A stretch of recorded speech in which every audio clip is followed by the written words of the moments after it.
Hey, welcome back to the channel, friends. Today I got a little bit of an interesting video for you guys. I think I'm going to be doing some testing on some firewood, on the moisture of each piece of wood in different stages of that piece of wood's life, you might say. And then we're going to go ahead. I'm going to give you guys an update on what we got going on in the house. They are making a lot of great progress and should be wrapping up their part, and then tomorrow should be their last day, and then we'll get to go in and start working on painting the walls. So we'll go in there and give you an update on that, show you a little bit of what they're doing. But first, I'm gonna get the chainsaw ready, get things set up, and then we're gonna be splitting some wood today, cutting some wood. May even throw something up on the sawmill. We'll wait and see if we got time or not. But for sure, we're gonna be doing some testing on some firewood and talk about our masonry heater also.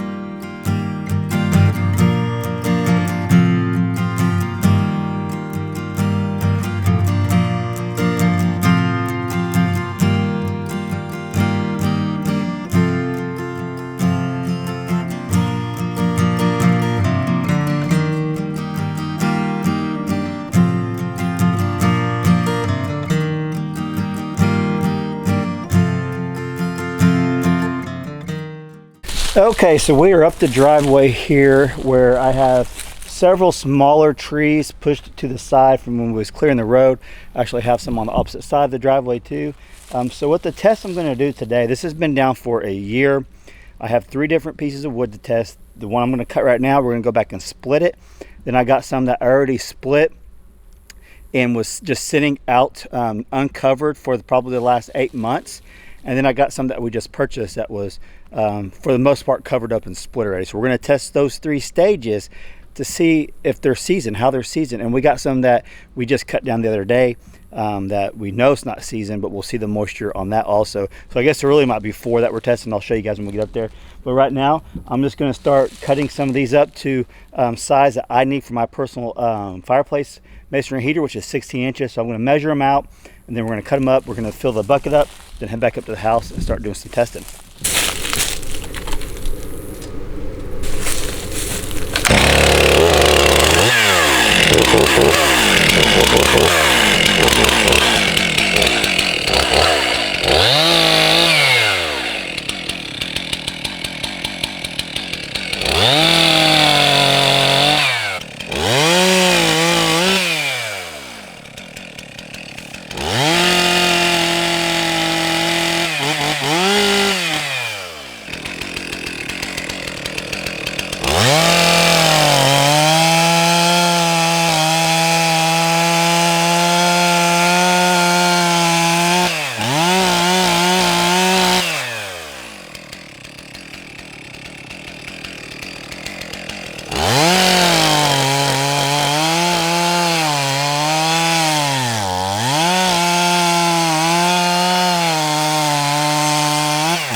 Where's that? Where's that? She's up there. She better not be pooping on that wood, Brandy. Hi, baby. It burns better that way. Oh, yeah, right. Stinks what it does. They've been venturing away from their little cabin. Okay, so I got one load up here. You guys can see. This is just for a test run. I'm gonna go back and cut a bunch more for the video's sake, though. That's all I'm cutting. This is the tree that I actually cut down to mill a couple weeks ago. This is the limbs and stuff off of it that I split. We know this is all going to be pretty wet, probably between 25 and 30%, but we're going to check that too. And this wood has probably been cut up probably for 9 months to maybe a year and just stacked underneath the tree over by the tiny cabin. So we're going to test it. We're going to test the stuff we bought. We're going to test that's been stacked, the green stuff, and the stuff I just cut to get a pretty good idea of what you need to do if you are going to be burning wood and you need seasoned wood. Maybe you can just cut big logs, stack them up, and then split them later. I'm pretty sure you can. I know that's what a lot of people actually do, but I want to show you guys for the video's sake just all the different things.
Okay, piece from what I split yesterday. We'll set it up here by the piece I just cut and split. Move that out of the way. These are a little bit smaller than I really need. So the one we just cut, the one we split yesterday, that was a tree that we just cut down. Here's a piece that has been sitting underneath the tree uncovered for, I don't know, a year. And then we'll get a piece that we just purchased. Here's my two testers we're going to be using. Here's a piece that we can test. Let's try this piece up here. And that piece right there.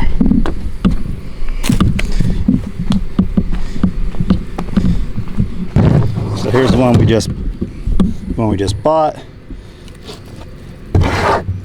The one we just split yesterday, that was green. The one that's been underneath the tree for a year, and then one we just cut a little bit ago, that the tree has been down for a year, but not cut up.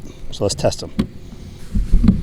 So I actually have two testers I bought off Amazon, and they both are pretty close from the testing I've done, but we'll show you. I'll use both of them just so it gives us a pretty good idea of just how wet and how dry they are. Okay, let's go with the one we cut down last week and just split yesterday.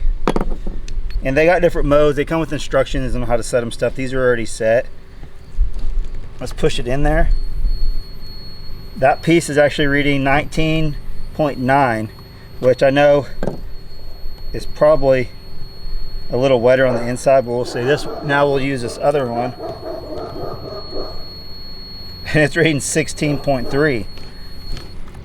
That's actually better than I thought, because I tested one yesterday after I split them. It was like 27. Okay, so now this one we just bought, that's reading 9% moisture with that tester, and this one is reading 10. So it's pretty close. You know, it's a different part of the thing too, the log. Now this is the one that was underneath the tree for a year, already cut. That was getting rained on and everything else. 8.8.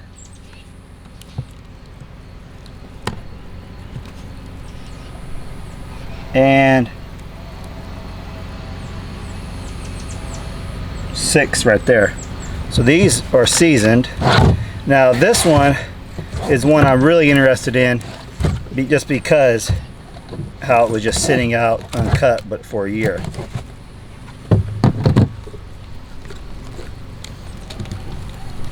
And it's reading 13%, which is what we need, under 20.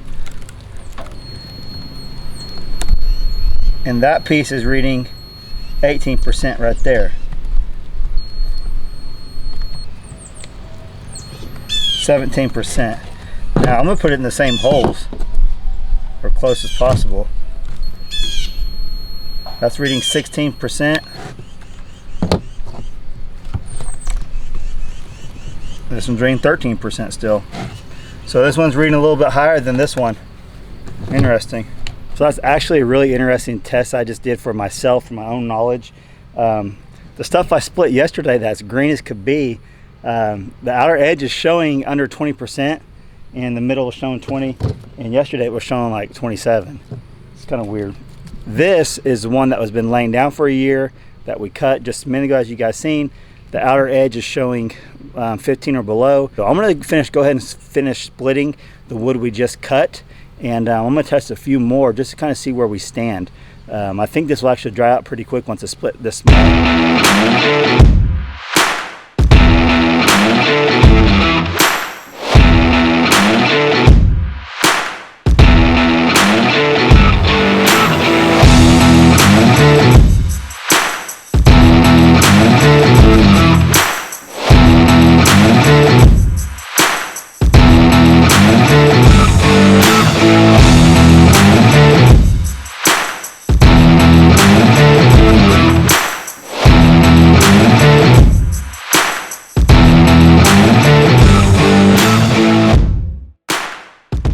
Okay, so if you guys got any comments about the little test I did, give me some comments down below. Let's go inside the house and check out the progress they got. I got some footage of them actually texturing the walls. I'll show you some of that, and I need to go see in there. I want to go see if they started the painting yet, because they're going to start doing the priming and the ceilings today and then finish up tomorrow. So let's walk in there and see if they started the painting.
What up, man?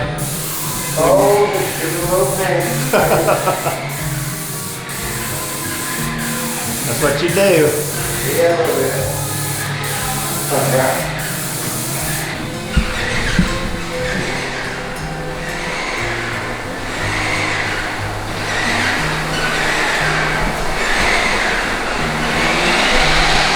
Okay, so they have taken a lunch break now. I'm going to walk in here and talk a little bit about what they got going on. Well, it's painty, it's fumey in here. We just finished getting the first coat of primer on here, and it's pretty heavy in there. Not a whole lot of ventilation right now in the house because all the windows are sealed up, but the front door's open. They got that glass door sealed up, so the only air coming in is right there. So they got this room all primed on the first coat also. And then we had to come in here. They sprayed this today. They got a fan on it right now to help it dry. So maybe at the end of the night they can spray it with the coat of primer and go from there. So we literally waited the last minute to take out our toilet. That's pretty important, right? So we've been without a toilet for a day. So we've had to make accommodations, make other accommodations for that. But as of right now, they got the 2 rooms done. He wants to get our room done. Wanted to get it done first because we're actually going to start painting that room on Saturday.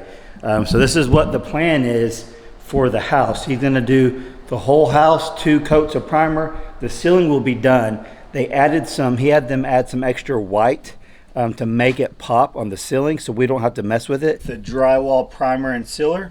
With us hiring them to do this, it makes our life a lot easier, and it's going to make things go a lot quicker for us because they can get the second coat done tomorrow, get it all primed, and they'll be finished. They'll be done tomorrow, and then we can come in on Saturday and we could start on the bedroom. So our plan is to get the master bedroom completely done so we can move back into it and not have to move back out. So we'll get it all done. We're going to buy the flooring. Brandy actually picked the flooring out. One of our good friends actually has a flooring that they use in their house that Brandy liked, and I told Brandy whatever she liked that we can get it because it doesn't really matter to me because I know she's going to pick out the good stuff.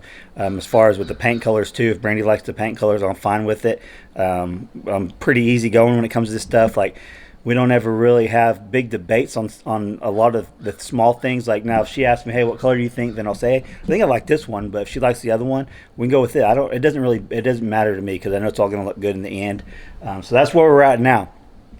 One more coat after they're done today. Finish up tomorrow, and then Saturday we come in and we'll show you guys doing some painting and stuff like that. And the house is coming together on the inside. Looks like a house on the inside. Now all the finish work is going to be coming. All the fun stuff, getting to go pick out what stove we want as far as a cooker. We're doing a propane oven, combo oven and stovetop together. And then we're going to do the vent hood is going to be a microwave vent hood, and I think those are a lot easier, and we like them. So that's the stuff that we're going to start picking out. We get to start picking all that stuff out and kind of just roll with it. Things are going to start moving along. Hope asked if we were going to be moved in and done by her birthday next month on the 27th. Well, we never had the intentions of being done with the house by winter. My goal always was, let's get moved in by winter out of the camper, and we've already pretty much achieved that, even though we've been moved out for the last week and a half because of what's going on in there with the work.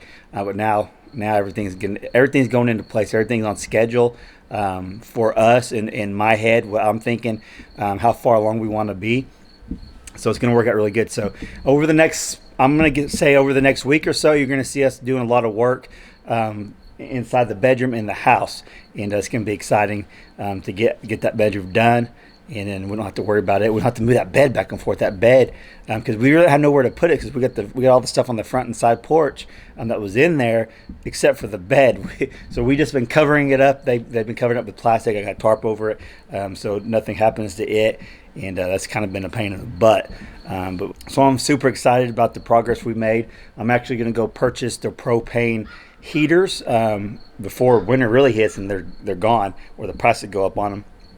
I'm gonna go purchase those probably this weekend, have those on hand, get the propane hooked up. That way we can bring the stove and all that stuff in, because we can actually hook up the stove in here and be cooking in here while we're doing everything else. The stove will be easy to move, put the floor down, move it, put it on there, but we can actually get the propane hooked up, and we can actually start cooking dinners again inside a somewhat normal environment outside the camper camper life. The camper life has been such an experience over the last year. It's been crazy, good and bad, ups and downs, that you might say. But it's been an experience that we'll never forget, and hopefully we'll never have to move into another camper again. Hopefully this is it for us. So everything's gonna be happening, and then on Wednesday, so we're talking about the Masonry heater. Wednesday, they were coming out to finish the top out. And it was crazy because we had this set up like 2 months ago for the date they came out, but then it's an 8-inch pipe that goes up through there, and that's not a very common sized pipe. So when they came out, they didn't have enough, which isn't our fault as a homeowner. They knew what they were doing, and they were one short and a couple pieces short. So that wasn't that big of a deal. They were going to come back the following week after it all came in, but then we didn't hear from them for like 3 weeks, and I called them yesterday. And we got everything lined out where they're coming next week to finish it out. So then next week we can actually start doing. We got a lot of stuff going on. It's awesome. So next week we could actually start burning in the Masonry heater if it ain't 90 degrees here in Oklahoma. But yeah, I've told you guys in the past, when you're building a home, it slows down. Then it will just speed up, and things will just start coming together. But then it might slow down again. But then it's like a lot of things will happen at once, and then when it slows down, it doesn't seem like hardly anything's happening. But that's just part of building. This is our third home that we've personally been involved in building. The first one was a pole barn house that me and my father-in-law did most of the work in there, and a couple of friends. And then the second one, I self-contracted the whole thing. And then this one, you guys know what we're doing with this one. Contracting some stuff, but then building a lot ourselves. And this has been the most challenging, just because of how we're doing it financially. And sometimes we may have to wait a month or two before we can do a big thing, but it's going to be the most rewarding when it's over too. It might be the most challenging, but it's going to be the most rewarding when it's all done. There's no doubt about it. So stay tuned. Next week should be a big week. There should be a lot of stuff going on as far as building projects inside the house and things like that. And it's muzzleloader season, so you guys may see me go on a muzzleloader hunt. The girls don't muzzleloader because the caliber is so big, but they will get a chance to hunt again in November. But stay tuned. Next week we're going to be super busy and hopefully get a lot of things done. And I'm excited. Hope you guys are excited for us. Leave us some comments down below. Let us know what you guys think, how it's all going, and if you found that test interesting that I did on the firewood. Oh, so that's what I was going to talk to you about, the Masonry heater also. We cannot burn any green wood in there whatsoever. So our old fireplace, our buck stove, we can get away with mixing some green with it, but this one, no green. And they want us to cut. He recommended cutting smaller pieces. So if you guys seen how small the pieces are cutting on the splitter when I was splitting it, you'll see that's for this particular wood stove, and it's more efficient the way we're doing it. We're taking his advice and doing it how he recommends. And so we should be burning, he said, half the amount of wood as our other wood stove. So I'm excited to share that with you guys once we start burning, and the cooking. We're going to be cooking in it. Things are just happening. It's awesome. Love you guys. We'll catch you on next video.